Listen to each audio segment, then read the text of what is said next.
तो पलवल में किसानों की भूख हड़ताल का आज दूसरा दिन है। पहले दिन बैठे 11 किसानों को समाजसेवी स्वामी श्रद्धानंद सरस्वती ने चाय और फल देकर उपवास को खत्म कराया और अन्य 11 किसान आज दूसरे दिन भूख हड़ताल पर बैठे।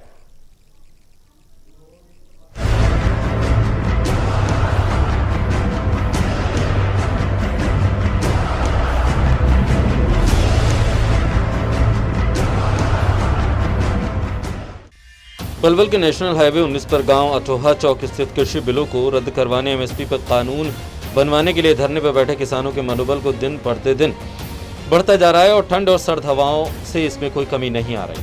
वहीं धरना स्थल पर दूसरे दिन 24 घंटे की सांकेतिक भूख हड़ताल भी जारी है। भूख हड़ताल पर बिल्कुल बैठेंगे जी, आगे भी बैठेंगे और मैंने पहले भी एक दिन की भूख हड़ताल की है और आगे भी मैं भूख हड़ताल जैसे ही हमारे और किसान साथी भी भूख हड़ताल पर बैठते हैं, मैं आगे भी ऐसे ही बैठता रहूँगा।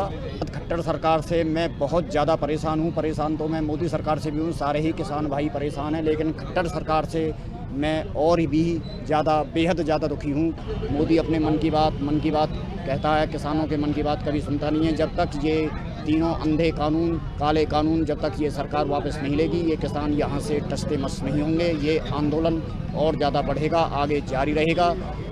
दूसरे दिन की भूख हड़ताल में भी 11 किसान बैठे। पहले दिन भी भूख हड़ताल पर 24 घंटे के बाद उपवास बंद हुआ था।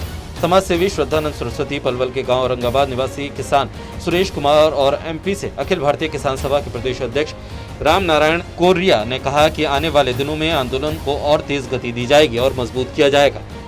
ये 11 किसान अनशन पर बैठे हैं और कल तक 24 घंटे तक ये रहेंगे। मोदी जी 27 दिसंबर को मन की बात करेंगे, जैसा वो पहले से करते आ रहे हैं। तो किसान यूनियन और राष्ट्रीय किसान मोर्चे के सब लोगों ने ये निर्णय लिया है कि उस दिन मोदी के मन की बात का विरोध करने के लिए, इन बहरे कानों तक आवाज़ पहुंचाने के लिए पूरे देश का किसान ताली और थाली बजा करके उनके भाषण का, उनके मन की बात का प्रतिकार करेगा, विरोध करेगा और उनको कहेंगे कि वो किसानों की बात सुने और जनहित में तीनों काले कानूनों को वापस लें। जब तक उनकी मांगों को नहीं माना जाता, वो पीछे हटने को तैयार नहीं है। चाहे समय कितना भी लगे, मोदी सरकार को उनकी मांगों पर विचार करना ही होगा। उन्होंने बताया कि हमने पहले ही तय कर लिया था कि जब तक हमारी मांगें नहीं मानी जाएंगी, हम आंदोलन को लगातार तेज करते रहेंगे। आज केंद्र सरकार की किसान विरोधी नीतियों की वजह से आज हमारे देश का अन्नदाता परेशान है और अन्नदाता को अपनी परेशानी की चिंता नहीं है। अन्नदाता को परेशान है इस देश के खेत की, किसान की और आम जनता की परेशानी, क्योंकि ये जो नीतियां हैं, ये नीतियां सिर्फ किसानों को प्रभावित नहीं कर रही हैं। ये जो काले कानून, इससे हमारे देश के अंदर खाद्यान्न संकट पैदा हो जाएगा।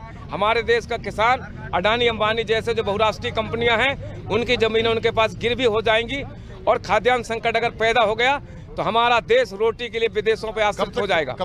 शीर्ष नेताओं द्वारा आगे की रणनीति तैयार की गई है। आगामी 27 दिसंबर को प्रधानमंत्री मोदी के मन की बात कार्यक्रम तो देश के सभी किसानों से आह्वान किया गया है कि उस दिन अपने अपने घरों पर धरना दें, ताली और थाली बजाकर सरकार का विरोध करें।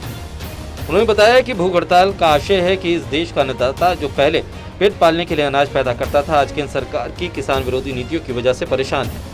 अन्नदाता को अपनी परेशानी की चिंता नहीं है, उसे चिंता है इस देश की खेती की, किसान की और आम जनता की, क्योंकि सरकार की नीतियां केवल किसान को प्रभावित कर रही हैं, ऐसा नहीं। ये जो काला कानून है, उससे देश के अंदर खाद्यान्न संकट पैदा हो जाएगा। देश के किसानों की जमीन बहुराष्ट्रीय कंपनियों के पास गिरवी हो जाएगी। यदि देश में खाद्यान्न संकट पैदा हो गया तो देश में रोजी रोटी के लिए विदेशों पर निर्भर होना पड़ेगा और किसानों का कहना है कि जब तक उनकी मांगें नहीं मानी जाती, तब तक यह आंदोलन जारी रहेगा। Dinesh Kumar, total news, Palwal.